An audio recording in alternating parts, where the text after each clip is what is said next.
Have you ever seen someone stand up for what's right when no one else would? I witnessed something that changed my perspective forever.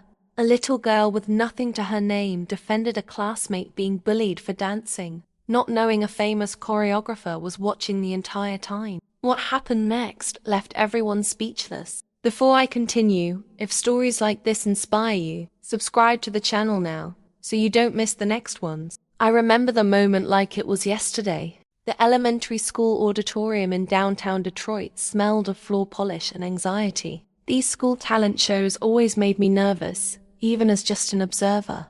I was there to cover the event for the local paper. Not exactly front-page news, but in my early journalism days, you take what you can get. Sarah Miller, 9 years old, with mismatched socks and a sweater that had seen better days, while the other kids had parents fixing their hair and adjusting their costumes. She sat alone on a plastic chair, rehearsing something under her breath. The contrast was stark. Wealthy parents fussing over expensive outfits while Sarah kept to herself, her shoes clearly worn and patched with what looked like duct tape on one side. What struck me about her wasn't her obvious poverty, but her eyes. Alert, kind, and somehow older than her years. She watched everyone with curious interest rather than envy.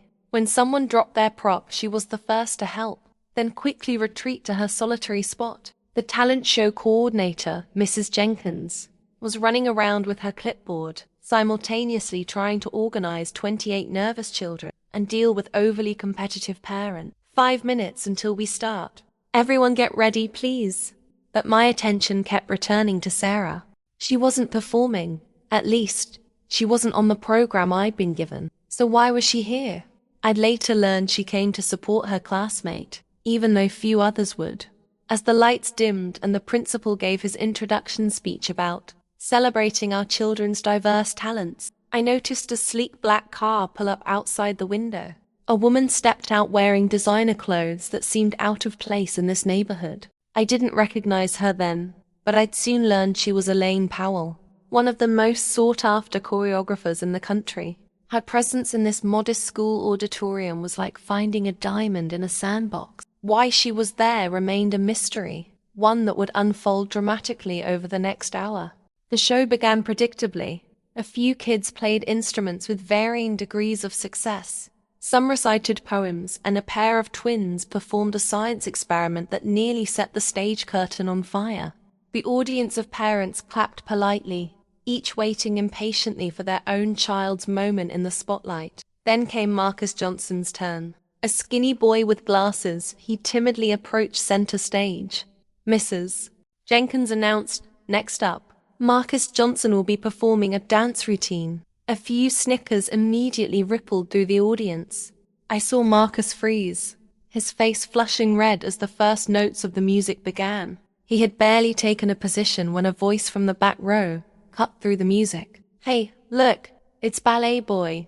Didn't know this was a girls' show." It was Jason Miller, the 5th grade class bully, flanked by his usual gang of followers.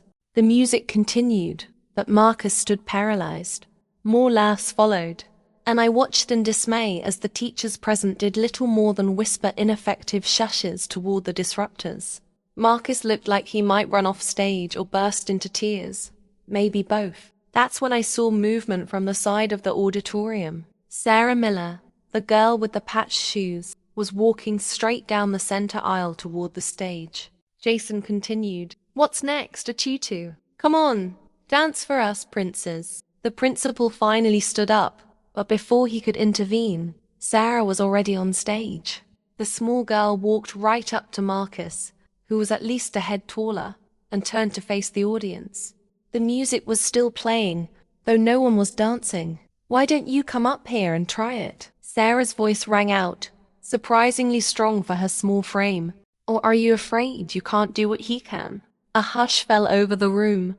Even Jason seemed temporarily speechless at being challenged by this tiny, shabby girl. Sarah turned to Marcus and whispered something. He shook his head frantically, but she persisted. I couldn't hear what she said, but whatever it was, it made him stand a little straighter.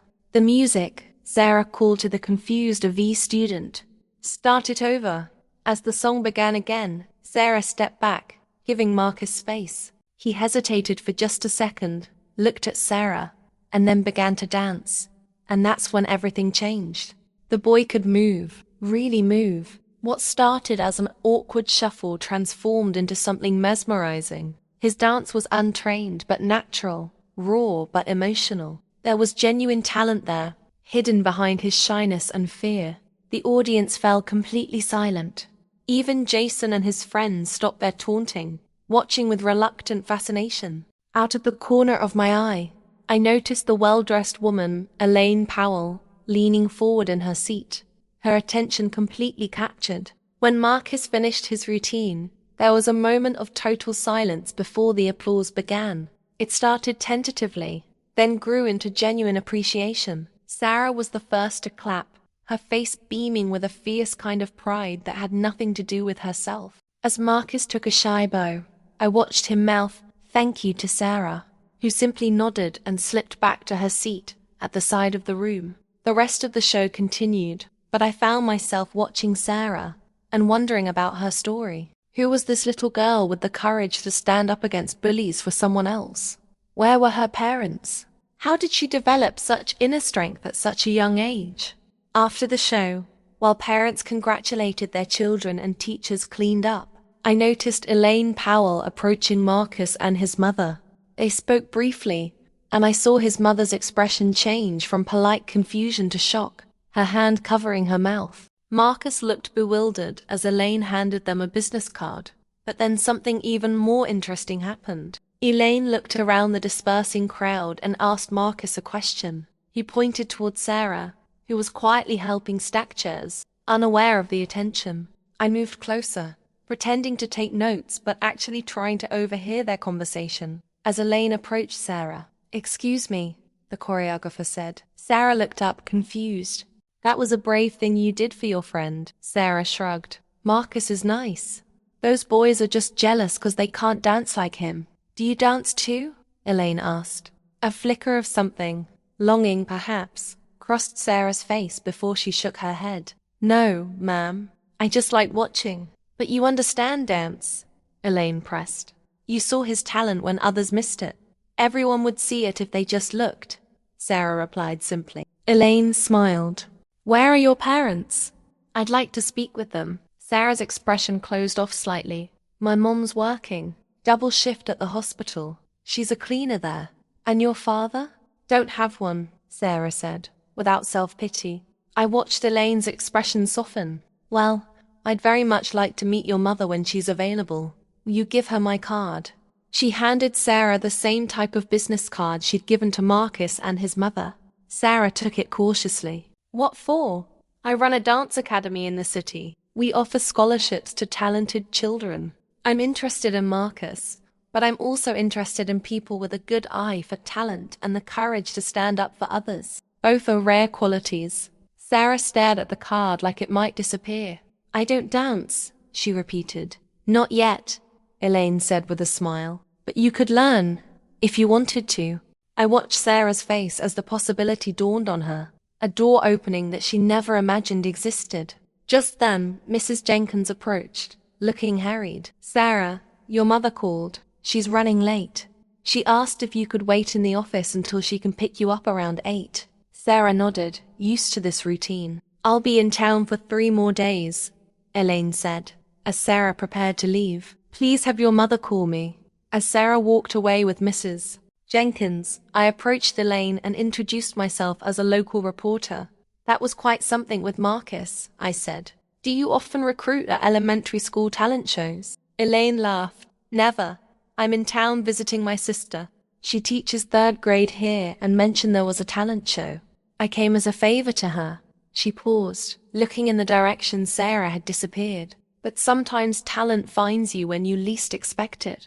"You think Sarah has talent?" She said she doesn't dance. "Some people have natural rhythm, coordination, understanding of movement. But what really caught my eye was her courage and her eye for quality. She saw something special in that boy when everyone else was blind to it. That kind of perception can't be taught." I couldn't stop thinking about Sarah and Marcus as I wrote my article that night. What had started as a routine assignment had become something much more interesting. I decided to follow up on the story, to see what would happen to these two children whose lives might have just changed dramatically in a single evening. The next morning, I called the school and managed to get Sarah's mother's contact information by explaining I was writing a feature on her daughter's brave actions. Her name was Diane Miller, and she agreed to meet me during her lunch break at the hospital. The hospital cafeteria was busy when I arrived. Diane was easy to spot. Sarah had her eyes. She wore a cleaning staff uniform and looked exhausted, but had a quiet dignity about her as she shook my hand. Sarah doesn't understand why anyone cares about what she did, Diane said after I explained my interest. She came home and mentioned standing up for her friend, that she didn't even show me the business card until this morning. She thought it wasn't important. Has she always been like that, standing up for others? Diane's tired face softened with pride. Always. When she was 5, I found her giving her lunch to a homeless man outside our apartment building. When I asked why, she said he looked hungrier than she was. She paused, stirring her coffee. Life hasn't been easy for us since her father left, but Sarah never complains. She just ... finds ways to make things better. Are you going to call the choreographer? I asked. Diane looked conflicted. I don't know. Sarah says she doesn't want to dance, that the lady should just focus on helping Marcus. But it could be an amazing opportunity. She nodded slowly. Yes, but also complicated. We can barely afford basic necessities. Dance lessons, special shoes, costumes, even with a scholarship, there would be costs. And my schedule. I work 2 jobs. Who would take her to classes, rehearsals? I could see the dilemma. The painful reality that opportunity isn't just about talent or desire, but about practical realities like time and money. What does Sarah want to do when she grows up? I asked. Diane smiled. She wants to be a teacher. Says she wants to make school a place where everyone feels brave. She looked at her watch. I'm sorry. I have to get back to work. My supervisor is strict about break times.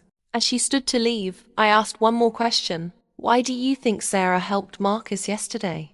Most kids don't want to risk becoming targets themselves. Diane paused, considering. Sarah told me once that being poor and having no dad makes her invisible at school sometimes. But she said that means she can see other invisible people better. Her eyes grew distant. I think maybe she recognizes something in Marcus that she knows herself. As Diane rushed back to work, I sat in the cafeteria thinking about invisible children and the different kinds of poverty that exist, not just of money, but of confidence, opportunity, and validation.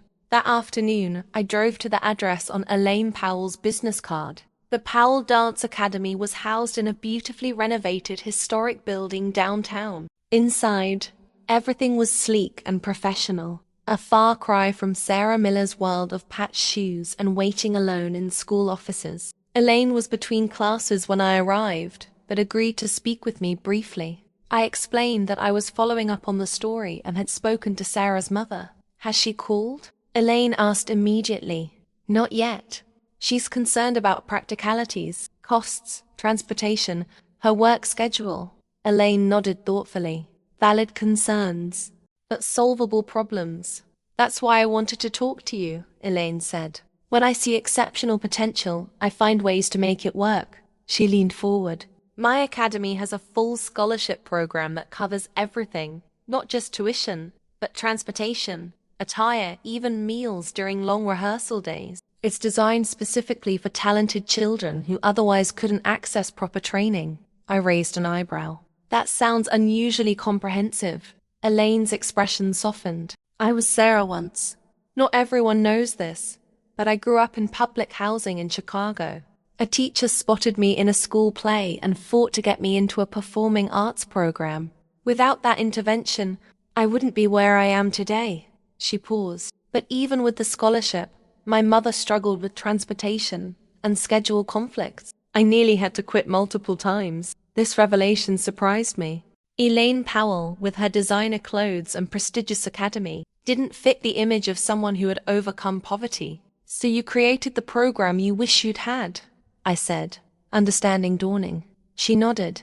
Exactly. Talent is distributed equally among all demographics, but opportunity is not. I'm trying to level that field, at least in my small corner of the world. And you think both Marcus and Sarah have that level of talent? Marcus has natural movement ability that can be shaped into something extraordinary.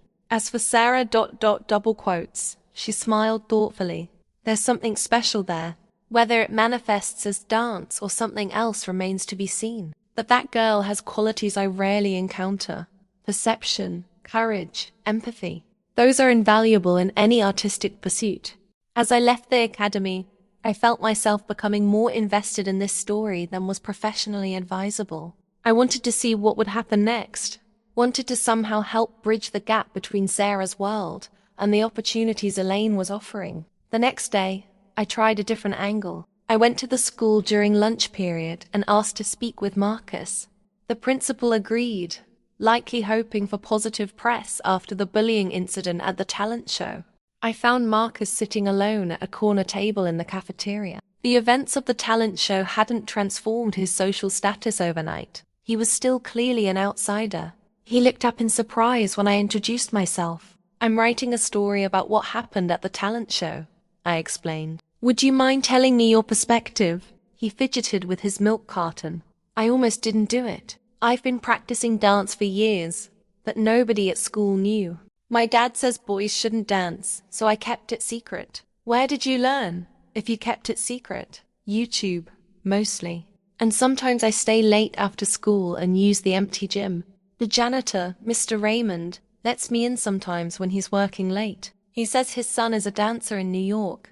I was struck by his determination, finding ways to pursue his passion, despite obstacles. What made you decide to perform at the talent show? I asked. Miss Handsome, the music teacher. She caught me dancing once and said I should share my talent. She helped me sign up. His expression darkened. I didn't know Jason and his friends would be there. They're always looking for reasons to pick on me. And then Sarah stepped in, I prompted.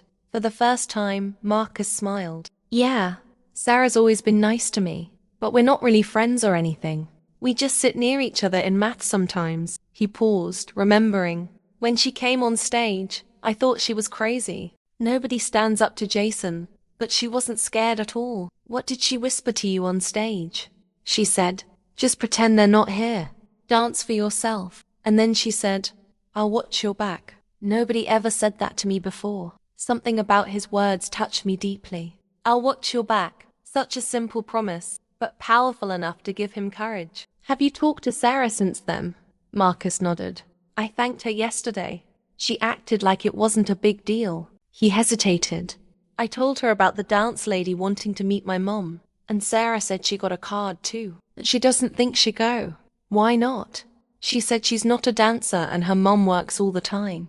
I told her she should try it anyway. He looked down at his hands. I'm scared to go alone. I felt a pang of sympathy. For all the excitement about opportunity, these were still just children, navigating adult decisions and intimidating new worlds. Are you going to take Elaine Powell up on her offer? I asked. He nodded, eyes brightening. My mom called her yesterday. We're meeting her tomorrow after school. Mum's taking off work early and everything. She cried when I showed her videos of Miss Powell's dances online. That's wonderful, I said, genuinely happy for him. I just wish Sarah would come too, he added quietly. She made it happen, but now she doesn't get anything. As I left the school, his words echoed in my mind. Sarah had created an opportunity for Marcus through her brave intervention, but might miss out on her own chance. It didn't seem fair. That evening, unable to let it go, I drove to the address listed for Sarah and her mother in the school directory. Their apartment building was in one of the city's struggling neighborhoods. Not the worst area, but clearly a place where people worked hard just to make ends meet. The security door at the entrance was broken, hanging slightly ajar, and the elevator had an out-of-order sign that looked like it had been there for months.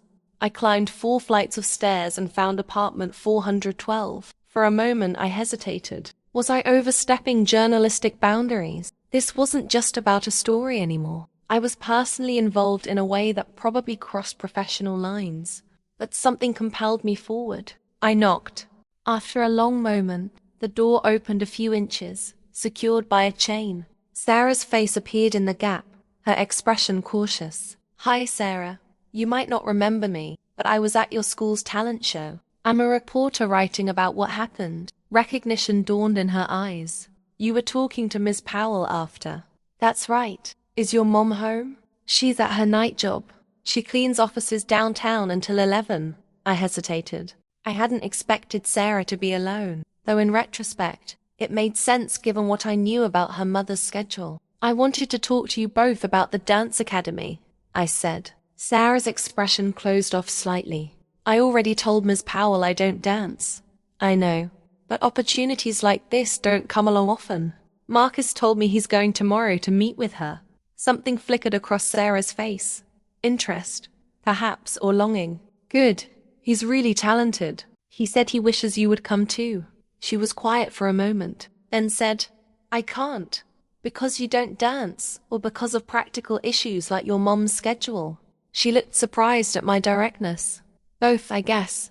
Plus, we can't afford fancy lessons or special shoes. Miss Powell has a full scholarship program that covers everything, I explained. And I'd be happy to help with transportation if that's an issue. Sarah looked at me suspiciously. Why do you care? It's just for your newspaper story, right? Her question caught me off guard with its perception. Why did I care so much? This had started as a simple human interest piece, but somewhere along the way, I'd become invested in the outcome. It started as a story, I admitted, but now I care because I've seen something special in both you and Marcus. And I believe everyone deserves a chance to explore their potential. She studied me for a moment, then said, I'll tell my mom you came by. It wasn't a yes, but it wasn't a definitive no either. I left my card with her, encouraging her to have her mother call me if she wanted to discuss it further. The next day, I went to observe Marcus and his mother's meeting with Elaine Powell. With their permission, I sat quietly in a corner of Elaine's office as she explained the academy's program. Marcus's mother, Teresa Johnson, listened with increasing excitement as Elaine outlined what the scholarship would cover and what would be expected of Marcus. When Elaine showed videos of current students performing, Teresa grabbed her son's hand, tears welling in her eyes.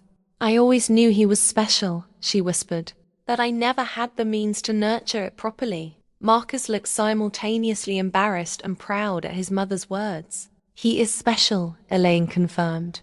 With proper training, dedication and support, Marcus could have a future in professional dance if that's what he wants. Meeting concluded with Teresa signing preliminary paperwork for Marcus to begin a 2-week trial period at the academy. As they were preparing to leave, Elaine asked, Has Sarah Miller's mother contacted you yet? Teresa looked confused. Sarah? The little girl who helped Marcus at the show? Yes. I offered her an opportunity to join our program as well. I don't think she's coming, Marcus said sadly. I talked to her at school today. She said her mom's too busy. Elaine frowned. That's unfortunate. I was hoping to work with both of you. Something in her tone made me suspect she had particular plans that involved both children, not just parallel opportunities. My curiosity piqued. I asked if I could speak with her privately after Marcus and Teresa left. Once they were gone, I inquired directly. You seem especially disappointed about Sarah. Was there something specific you had in mind for her? Elaine hesitated, then sighed. I'm launching a new program at the Academy focused on integrated arts, combining dance with music, visual arts, and storytelling. I've been looking for young people who have an intuitive understanding of how different artistic elements complement each other. And you think Sarah has that? I know she does. When she stepped on that stage, the way she positioned herself, how she used her voice, her timing, it was instinctively theatrical. And more importantly, she immediately understood what Marcus needed to perform at his best. That kind of intuition is rare. So what now? I'll give it another day. If I don't hear from them, I may try reaching out one more time. Sometimes people need to be convinced that an opportunity is real, especially when they've had doors closed to them before. As I left the academy, I couldn't help but feel disappointed. The opportunity seemed perfect for both children. But while Marcus was moving forward, Sarah might miss out, not because of lack of talent or interest, but because of practical barriers. That evening, I was working on my article at a local coffee shop when my phone rang. It was Diane Miller. Mr. Davis? "This is Sarah's mother. She gave me your card. Said you came by about some dance program." My pulse quickened. "Yes, Ms. Miller. I've been following what happened at the talent show for a newspaper article. Your daughter did something remarkable, and it caught the attention of a prominent choreographer," so Sarah explained. I don't understand why a reporter is personally involved in getting my daughter into a dance program." Her skepticism was fair. I explained as honestly as I could. It started as just a story, but I've become invested in seeing both Sarah and Marcus get this opportunity. Elaine Powell's program is exceptional, and it's fully funded. Sarah says she doesn't want to dance. I think she might if she gave it a chance. And Miss Powell believes Sarah has natural talents that could be developed, even if traditional dance isn't her focus. There was a long pause. We've had people make promises before, programs with scholarships that ended up having hidden costs we couldn't afford. "I understand your caution," I said. "Would it help if I arranged a meeting where you could ask all your questions directly? No commitment required." Another pause then. I suppose that couldn't hurt, but it would have to work with my schedule. I can't afford to miss shifts. "Of course. When would be convenient for you?" "I have Sunday afternoon off. That's pretty much my only free time all week." I called Elaine immediately after hanging up, hoping she'd be willing to accommodate a Sunday meeting. To my relief, she agreed without hesitation. "I'd meet at midnight if that's what it took," she said. "Just get them here." Sunday arrived, and I found myself picking up Sarah and Diane from their apartment. Sarah was quiet in the back seat, wearing what looked like her best outfit, still modest, but clean and carefully pressed. "Sarah hasn't stopped talking about Marcus since the talent show," Diane commented as we drove. "Apparently he's been texting her about his first days at the academy." I glanced in the rearview mirror. "Is that right, Sarah? What does he think so far?" Sarah's face animated slightly. "He says it's hard but awesome. They have real sprung floors, not just gym floors, and mirrors everywhere. And nobody makes fun of boys who dance there." That last detail seemed particularly important to her, a safe environment where people could be themselves without ridicule. At the academy, Elaine had prepared a small reception with refreshments. She greeted Diane warmly and made a point of kneeling down to Sarah's level to shake her hand. "I'm so glad you could come, Sarah. Marcus has been asking about you." As if on cue, the studio door opened and Marcus peeked in. When he saw Sarah, his face broke into a huge grin. "You came!"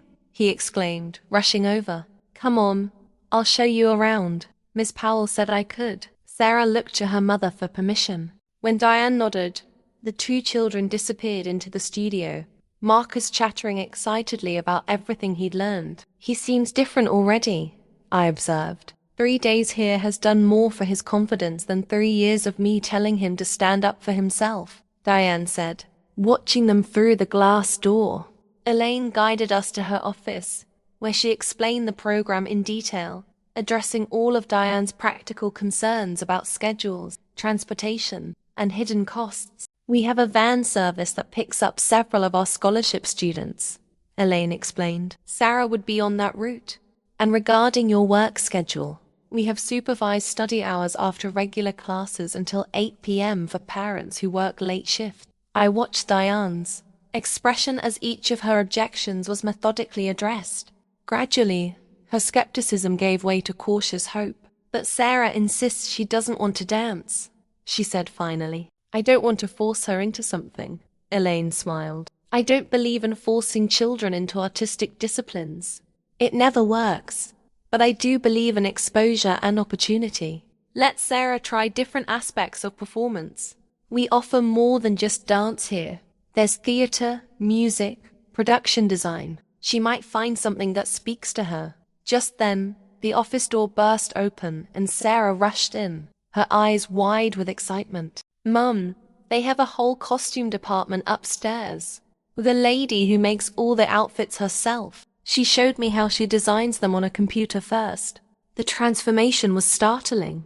The reserved, serious girl I'd first observed was suddenly animated, her hands moving expressively as she described the costume shop. Diane looked at her daughter in surprise. "You like that? The design part?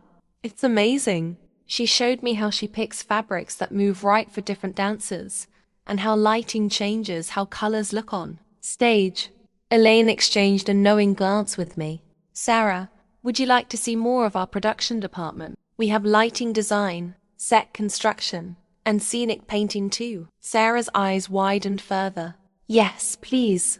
As Elaine led her out, Diane turned to me with a bemused expression. I've never seen her this excited about anything. Sometimes, kids need exposure to possibilities they don't even know exist, I said. Sarah might not be a dancer like Marcus, but she clearly has creative instincts. When they returned 30 minutes later, the decision was all but made. Sarah was talking rapidly about shadow effects and how lighting could make dancers look like they were floating. Elaine was nodding encouragingly, clearly impressed by Sarah's observations. So, what do you think? Elaine asked Diane. Diane looked at her daughter's shining face, then back to Elaine. I think we'd be fools to pass this up, but I need to be sure it's sustainable. I can't have Sarah fall in love with something only to have it taken away because of some fine print we missed. I understand completely, Elaine assured her. Let's go through the commitment paperwork line by line, and I'll explain everything. While they reviewed documents, I stepped out to give them privacy. In the hallway, I found Sarah and Marcus sitting on a bench, talking intently. Sarah's going to join the program, Marcus was telling a passing instructor proudly. She's the one who helped me at the school show. The instructor smiled. We've heard all about you, Sarah. Marcus hasn't stopped talking about his brave friend. Sarah blushed but looked pleased. I sat down beside them. So, what do you think of this place, Sarah? Could you see yourself spending time here? She nodded slowly. It feels different from school. Like people care about different things here. What do you mean? At school, it's all about who has the coolest stuff or who's the most popular. Here, it seems like it's about what you can create or what you can do. She glanced at Marcus. And nobody laughed when we walked by the boys' ballet class. It was such a simple observation, but it revealed volumes about the toxic environment these children navigated daily, and what a refuge this academy could be. Diane and Elaine emerged from the office, both looking satisfied. We start tomorrow, Diane announced. Sarah will try the general arts program for 2 weeks, focusing on production elements, while Marcus continues with dance. Sarah jumped up, her face a mixture of excitement and nervousness. Really? I can come back tomorrow. The van will pick you up at 3:30 after school, Elaine confirmed. Both of you. As we drove home, Sarah was uncharacteristically talkative, describing everything she'd seen to her mother.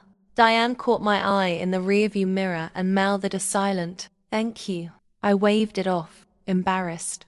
I hadn't done much, just helped connect people who needed to find each other.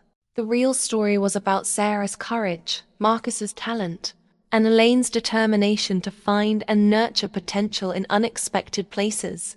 That night, as I worked on my expanded article, I realized I was writing something different from my original human interest piece. This was becoming a story about systems, how they fail certain children, and what it takes to create new pathways to opportunity. It was about the invisible talents in overlooked places, and the ripple effects of one brave act. 2 weeks flew by. I visited the academy several times to observe Sarah and Marcus in their programs.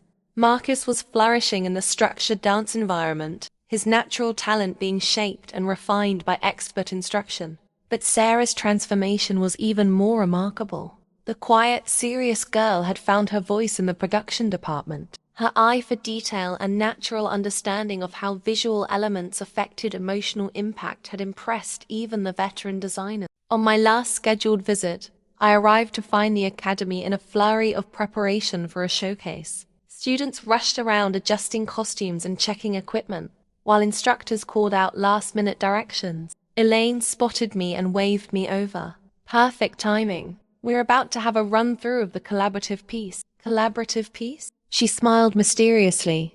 Just watch. I took a seat in the small theater as the lights dimmed. The curtain rose on a sparse stage with a single chair.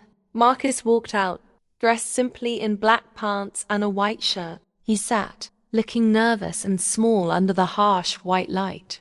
Suddenly, voices erupted from offstage, recorded taunts and laughter that made Marcus hunch his shoulders. The lighting shifted to cold blues, emphasizing his isolation. The music began, discordant at first, reflecting his anxiety. Then something changed. The lighting warmed gradually as a spotlight appeared stage left, where a small figure stood. Sarah, in a simple stage manager's black attire, walked deliberately to center stage. She didn't dance or speak, but her presence changed the entire dynamic. As she approached Marcus, the lighting shifted dramatically. Harsh shadows disappeared, replaced by a warm glow that followed them. The music transformed too, finding harmony and rhythm. Marcus began to dance, at first tentatively, then with growing confidence. Sarah didn't dance with him, but moved around the stage, adjusting imaginary lights, seeming to physically shape the environment that allowed his talent to shine. It was a powerful metaphor for what had happened in real life, Sarah creating the space for Marcus to be seen. The piece concluded with both of them center stage, spotlighted, taking a bow to an imaginary audience. Marcus as the performer, Sarah as the creator behind the scenes. When the lights came up, I realized I had tears in my eyes. In just 2 weeks, these children had created something that perfectly captured their story, using their newfound skills to express their truth. Elaine sat down beside me. "What did you think?" "It was incredible. Did you choreograph that?" She shook her head. "We gave them the framework, but the concept was theirs. They wanted to show how different talents can work together, to create something neither could achieve alone." I watched as Sarah and Marcus huddled with their respective instructors, receiving feedback with serious professional expression. "They belong here," I said simply. Elaine nodded. "They do. And there are thousands more like them out there. Children with extraordinary potential just waiting for the right door to open." The showcase was scheduled for the following Friday.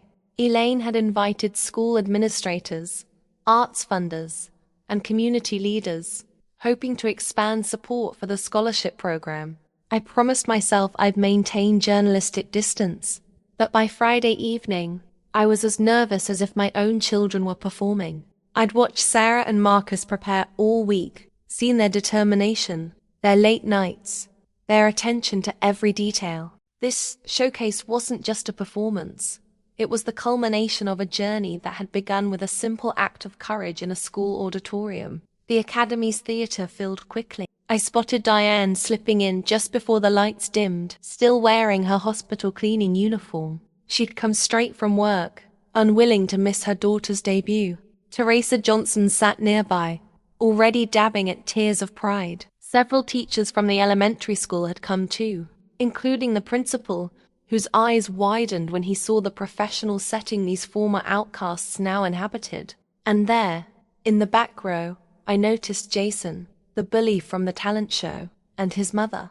Elaine had deliberately invited them, telling me, "Sometimes the best way to change a perspective is through art." The showcase began with performances from senior academy students, breathtaking displays of technique and passion that set a high bar. Then came the intermediate students, showing remarkable promise. Finally, it was time for the novice showcase, including the special collaborative piece. The lights dimmed completely. When they rose again, the stage had transformed into a replica of the school auditorium where it all began. My breath caught in my throat as I recognized what they were doing, recreating the moment that had brought them here. But this version told the story from a new angle. It began with Marcus alone on stage, under harsh spotlights that cast multiple shadows around him, visual representations of his internal doubts. The lighting design was sophisticated and emotional, clearly guided by Sarah's intuitive understanding of how to use light to convey feeling. As the taunting voices began, Marcus danced his anxiety and fear, each movement precise yet vulnerable. When Sarah entered, she didn't just stand there as she had in real life. Instead, she moved around him, adjusting imaginary lights, shifting the visual landscape. With each adjustment, his shadows diminished, the harsh light softened, and Marcus danced with increasing freedom. The climax came when Sarah, having transformed the visual environment, stepped back into the shadows. She didn't need the spotlight. Her power was in making others visible. As Marcus completed his triumphant solo, The audience erupted in spontaneous applause before the piece had even finished. In the final moment, Marcus extended his hand toward the shadows, inviting Sarah forward. Together, they stood in a perfect balance of light, neither overshadowing the other, both essential to the complete picture. It was a powerful statement about different kinds of courage and different forms of art working in harmony. When the lights came up, I wasn't the only one wiping away tears. Diane's hands were pressed to her mouth, her eyes shining with disbelief and pride. Teresa was openly crying. Even Jason looked stunned, his usual smirk replaced by genuine awe. The applause was deafening. Sarah and Marcus, holding hands, took 3 curtain calls before Elaine finally stepped forward to address the audience. "What you've just witnessed," she said, her voice carrying through the theater, "is what happens when we recognize that talent comes in many forms. 2 weeks ago, these children were being bullied in a school talent show. Tonight, they've created professional-level work that many adult artists would be proud of." She gestured to Sarah and Marcus, who stood straighter under her praise. "Marcus Johnson has natural movement ability that will be developed into exceptional dance technique. Sarah Miller has an innate understanding of visual storytelling and production that can't be taught, only nurtured. Together, they demonstrate why our Academy's new integrated arts program is so vital," Elaine then introduced. Several community leaders and potential funders in the audience. "We're seeking to expand our scholarship program to reach more children like Sarah and Marcus, young people with extraordinary potential but limited access. Tonight is just the beginning." After the formal presentations, the lobby filled with excited conversation. I watched Sarah and Marcus receiving congratulations, both looking slightly dazed by the attention. Diane stood nearby, pride radiating from her tired face. I made my way toward them, stopping briefly to observe an interesting interaction. Jason and his mother had approached Marcus and Sarah. The boy looked uncomfortable, shifting his weight from foot to foot. "That was really cool," he mumbled, not quite meeting their eyes. Sarah regarded him steadily, neither hostile nor particularly warm. Marcus nodded cautiously. "The way you made the lights do that thing where it looked like he was underwater for a second," Jason continued, addressing Sarah directly now. "How did you do that?" Something shifted in Sarah's expression. The universal look of an artist asked about their technique. "It's a combination of gel colors and timing," she explained, suddenly animated, "and we had to position the side lights at exactly the right angle to create the ripple effect." Just like that, art had created a bridge where there had been only animosity before. It wasn't friendship, not yet, but it was a beginning. Curiosity replacing contempt, respect growing where there had been only ridicule. As Jason and his mother moved on, I approached Sarah and Marcus. "You two were amazing," I said sincerely. "How does it feel?" Marcus beamed. "Like everything makes sense now. Like I finally found where I fit." Sarah nodded in agreement, her eyes bright. "It's like I've been seeing colors nobody else could see. And now I get to show everyone." It was such a perfect description of artistic awakening that I jotted it down in my notebook. These children had insights that some adults never achieve. Elaine joined us, placing a hand on each child's shoulder. "The director of the City Arts Council wants to meet you both," she said. "Your piece made quite an impression. How would you feel about performing it at the Downtown Theatre Festival next month?" Their eyes widened in perfect synchronization. The Downtown Theatre Festival was a major event, covered by national arts media. "Really?" Marcus breathed. "Really," Elaine confirmed. "With some refinement and expanded choreography, of course. We'll work on it together." Sarah looked at her mother, a question in her eyes. Diane stepped forward. "Will this interfere with their regular studies?" she asked practically. Even amidst this triumph, she remained focused on her daughter's education. "Not at all," Elaine assured her. "We'll schedule rehearsals during their regular academy hours. They'll miss 1 day of school for the actual performance, but I've already spoken with Principal Harrington about it." She nodded toward the principal, who was conversing with a group of academy instructors nearby. Diane hesitated, then smiled. "Then I think it sounds wonderful." As the crowd thinned, I found myself in conversation with Elaine. watching Sarah and Marcus surrounded by academy students who were treating them like minor celebrities. What happens next for them? I asked. Elaine's expression was thoughtful. Years of hard work, discipline, technical development. The honeymoon phase will end, and there will be frustrations and plateaus. But they have something special, not just talent, but perspective. They understand what it means to be outsiders, to have to fight for space and recognition. That gives their art depth that can't be manufactured. And after the academy, what kind of future could this lead to? For Marcus, potentially a career in dance if that's what he wants. There are ballet companies, modern dance troupes, Broadway, commercial work, many paths for a male dancer with his natural ability. For Sarah, the options are even broader. Lighting design, production management, art direction for stage or film. She has the rare ability to understand how visual elements affect emotional experience.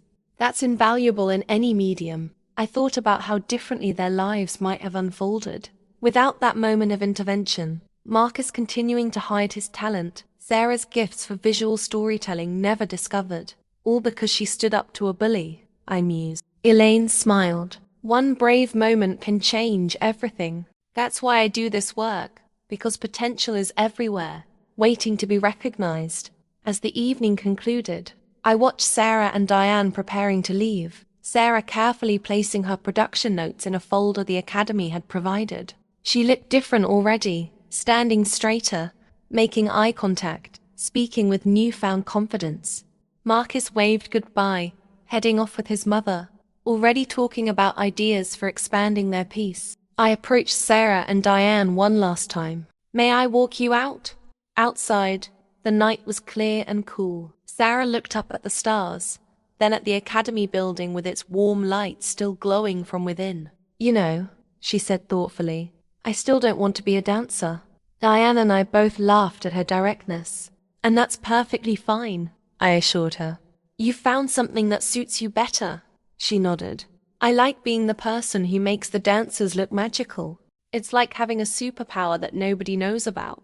The wisdom in her observation struck me. So many children are pushed toward the spotlight when their gifts lie elsewhere. Sarah had found fulfillment not in being the center of attention, but in creating the conditions for others to shine, a rare and valuable perspective. Well, I know about it now, Diane said, putting an arm around her daughter, and I couldn't be prouder. As they walked to the bus stop, I felt a deep satisfaction. The story I'd set out to write had evolved into something far more meaningful, not just a feel-good moment, but a genuine transformation with ripple effects extending far beyond these two children. 3 months later, I sat in the downtown theater, watching Sarah and Marcus's expanded piece, performed to a sold-out audience at the City Arts Festival. What had begun as a 5-minute showcase had developed into a 15-minute narrative work, incorporating multiple dancers from the academy, with Sarah's production concept guiding every aspect: lighting, staging, musical cues. The reviews were glowing. One national arts critic specifically mentioned the remarkably mature visual sensibility of the production and the authentic emotional core of the performance. Few knew that the creative minds behind it belonged to a 9-year-old girl and a 10-year-old boy who, just months earlier, had been outcasts in their school. After the performance, I caught up with them backstage. Both were flushed with excitement but surprisingly composed for children their age. The academy environment had instilled a professional mindset that balanced their natural enthusiasm. Congratulations, I said. You've come a long way from that school talent show. Marcus grinned. Remember how scared I was? Now I perform in front of hundreds of people and it feels normal. Sarah nodded. And no one laughs at him. They just see how amazing he is. The simple pride in her voice when she spoke of Marcus's success touched me deeply. Her own achievements were significant. Academy instructors were already talking about her unusual talent for production design, but she still took greater satisfaction in seeing her friend recognized. The Academy's scholarship program has received a major funding boost since your showcase, I told them. 5 more students from your school have been accepted. Elaine is calling it the Sarah effect, finding talent in unexpected places. Sarah blushed, uncomfortable with the attention but clearly pleased. It's weird to think it all happened because Jason was being a jerk, she said pragmatically. No, I corrected gently. It happened because when you saw someone being treated unfairly, you did something about it. That's much rarer than you might think. As we parted ways, I thought about the article series I had written tracking their journey. What had begun as a simple human interest story had evolved into an in-depth exploration of arts access, educational inequality, and the transformative power of intervention. The response had been overwhelming, with readers donating to the Academy's scholarship fund and similar programs starting in other cities. One small, brave action, a little girl walking onto a stage to defend a bullied classmate, had created ripples that continued to expand outward, touching countless lives. Sarah had never sought recognition or reward. She had simply seen injustice and refused to be a bystander. I often think about that moment in the school auditorium, when Sarah stood beside Marcus and said, "Start the music." How different would both their lives be if she had remained in her seat, silent like everyone else? How many talents go undiscovered? How many futures altered? Because the right person isn't there at the right moment to say, "I'll watch your back." 6 years later, I attended the Academy's graduation ceremony. Sarah, now 15, was receiving special recognition for her production design work, which had already garnered attention from professional theatres. Marcus, 16, had accepted a summer position with a prestigious youth dance company. They were no longer the shy, uncertain children I'd first met. They had grown into confident young artists with distinct voices and visions.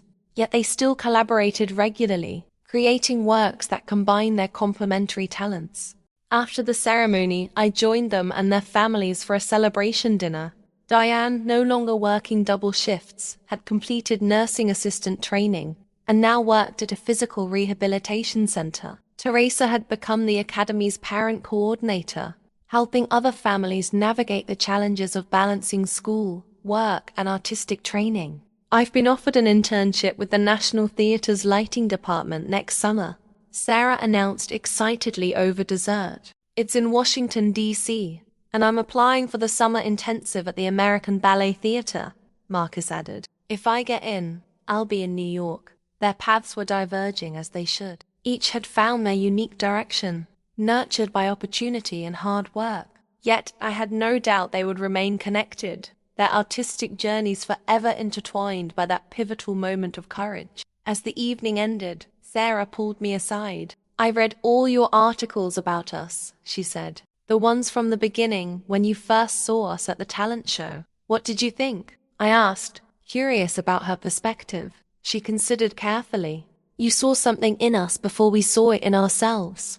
Like how I saw something in Marcus that day." She paused, then added, "Sometimes people just need someone to see them clearly." Her insight struck me as profoundly true. Visibility, true, honest recognition is perhaps what we all seek most. Sarah had given that gift to Marcus years ago, standing beside him on stage.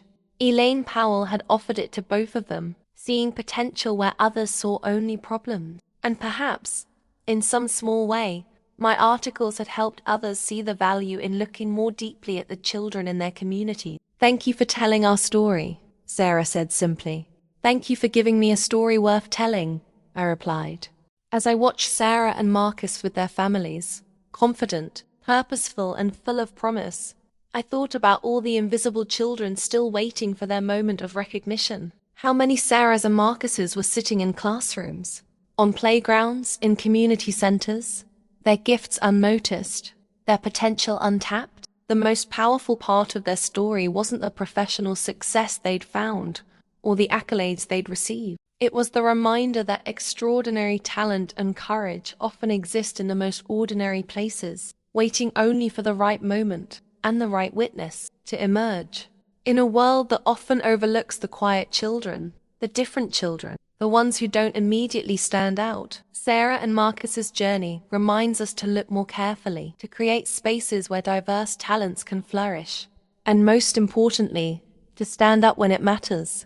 Because sometimes, the bravest thing you can do is simply say, "I'll watch your back," and mean it. Their story continues to unfold, each new achievement building on that foundation of courage, recognition, and opportunity. And it all began with one small girl who refused to remain silent when she saw injustice.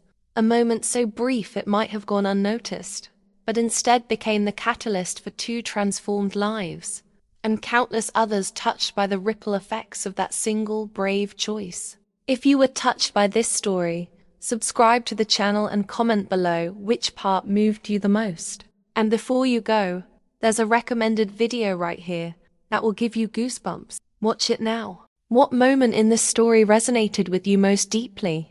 Have you ever witnessed someone standing up for another person when no one else would?